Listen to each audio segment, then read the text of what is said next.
Hey there, welcome back to the channel. Need cash from your Dash Direct virtual card? Here's how to use it an ATM even without a physical card. Start by adding your Dash Direct virtual card to your mobile wallet like Apple Pay, Google Pay or Samsung Pay. Open your wallet app, then tap Add Card, then enter your Dash Direct details manually. Look for an ATM that supports contactless or mobile wallet withdrawals. You will usually see a contactless symbol like a sideways Wi-Fi icon on the machine.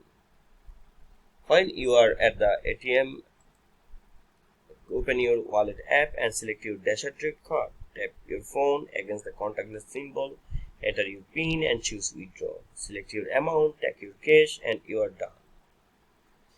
Use an all-point ATM to avoid fees. You can find nearby free ATMs directly in the Dash Direct app under the ATM Finder section.